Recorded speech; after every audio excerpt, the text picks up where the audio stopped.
మేడ్చల్ జిల్లా గట్కేసర్లోని వంతెన నిర్మాణం 17 ఏళ్లుగా అసంపూర్తిగానే ఉండడంపై స్థానిక మహిళలు తీవ్ర ఆగ్రహం వ్యక్తం చేస్తున్నారు. అధికారుల నిర్లక్ష్యం వల్ల వేలాది మంది ప్రజలు తీవ్ర ఇబ్బందులు ఎదుర్కొంటున్నారని వారు ఆవేదన వ్యక్తం చేస్తున్నారు. వంతెన పూర్తి కాకపోవడంతో బాలాజీనగర్ వాసులు బయట ప్రపంచంలోకి రావాలంటే అదనంగా 5 కిలోమీటర్ల ప్రయాణం చేస్తోంది. ఆటో ఛార్జీల కోసం సామాన్యులు భారీగా ఖర్చు చేయాల్సి వస్తోంది. రాత్రి వేళలో ఆ ప్రాంతం చీకటిమయంగా ఉండడంతో మహిళలు, విద్యార్థులు ఒంటరిగా నడవడానికి భయపడుతున్నారు. ఓఆర్ఆర్ దగ్గర వంతెన పనులు వందలాది మంది కార్మికులతో వేగంగా జరుగుతుంటే ఇక్కడ 17 ఏళ్లుగా ఎందుకు ఆగిపోయాయని మహిళలు ప్రశ్నిస్తున్నారు.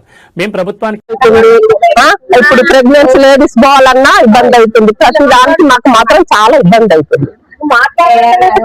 ఇంతకు ముందు గేట్ ఉండే అది ఇట్లా తీసేసింది. ఇప్పుడు బిడ్జి అనుకుంటే చాలా ఇబ్బంది అవుతుంది మాకు. హాస్పిటల్ పోవటానికి కానీ పిల్లలకి ఏమన్నా కావాలన్నా కానీ చాలా ఇబ్బంది అవుతుంది. మాట్లాడుతున్నాము. మాకు గత 17 సంవత్సరాల నుంచి ఫ్లైఓవర్ పెండింగ్ లో పెట్టినందుకు పెండింగ్ లో ఉంది కాబట్టి మాకు స్కూల్ కి పిల్లలు వెళ్ళాలన్నా, వికలాంగులు గాని, ప్రెగ్నెన్సీ మహిళలు గాని ప్రతి ఒక్కరు హాస్పిటల్కి వెళ్ళాలన్నా, స్కూల్ కి కాలేజీలకు వెళ్ళాలన్నా కూడా మాకు చాలా ఇబ్బంది అవుతుంది. కాబట్టి ఫ్లైఓవర్ మాత్రం మాకు కంప్లీట్ కాక 17 సంవత్సరాలు అవుతుంది. దానికోసం మేము మహిళలందరం ఏకమై ఇప్పుడు కావాలనేసి సమావేశం మేము నిర్ణయించుకున్నాము. కాబట్టి అతి తొందరగా మాకు ఫ్లైఓవర్ కావాలని కోరుతున్నాము. ఇప్పుడు అంబులెన్స్ రావాలన్నా కూడా మాధవరెడ్డి బ్రిడ్జ్ నుంచి తిరిగి రావడానికి చాలా ఇబ్బంది అవుతుంది.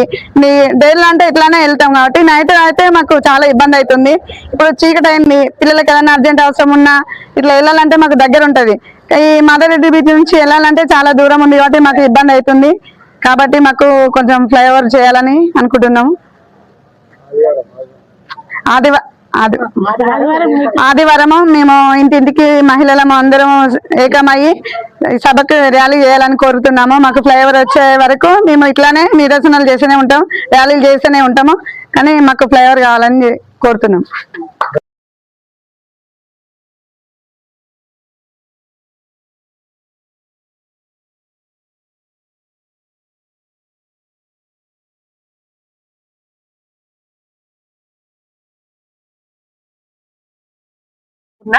మేము అందరం మహిళలందరం ఈ రోజు సమావేశం అయింది. ఎందుకంటే మాకు బ్రిడ్జి 16 సంవత్సరాల నుంచి వెనకబడి ఉంది. దాని గురించి 3 ఎమ్మెల్యేలు వచ్చిపోయిండ్రు.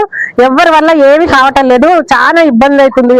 అంబులెన్స్ రావాలన్నా, పిల్లలు స్కూల్ కు పోవాలన్నా, పెద్దలు పోవాలన్నా, ఇప్పుడు సీనియర్ పింఛన్లకు పోవాలన్నా, ఏడికి పోవాలన్నా చాలా అంటే చాలా ఇబ్బంది అవుతుంది.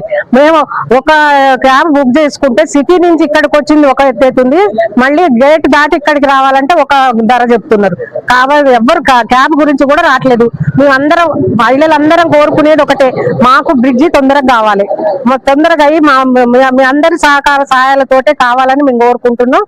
ఇంకొకటి ఏంటంటే ఈసారి నుంచి ఈ ఆదివారం ఉదయం 10 గంటలకి ఈ వివేకానంద స్టాచ్యూ నుంచి అంబేద్కర్ స్టాచ్యూ వరకు మేము మహిళలు సామూహికంగా శాంతియుతంగా ర్యాలీ తీస్తున్నాం. ఆ ర్యాలీలో అందరు స్త్రీలు పాల్గొని అందరూ మాకేంది మా కొద్దులు ఎవరో ఒకళ్ళు పోతున్నారులే అని అనుకోవద్దు. అందరు మాత్రం తప్పకుండా ఈ ర్యాలీలో పాల్గొనాలి. ఇలాగే మమ్మల్ని డిలే చేసి మీరు ఇట్లనే చేస్తుంటే మేము మాత్రం ఈసారి వదిలేది లేదు. మగవాళ్ళని లేకున్నా సరే ఆడవాళ్ళు ఆదిశక్తి లెక్క మేము విజృంభించి మేము అన్నిటికీ మేము అన్ని సహాయాలు చేయాలని మేము కోరుకుంటున్నాం.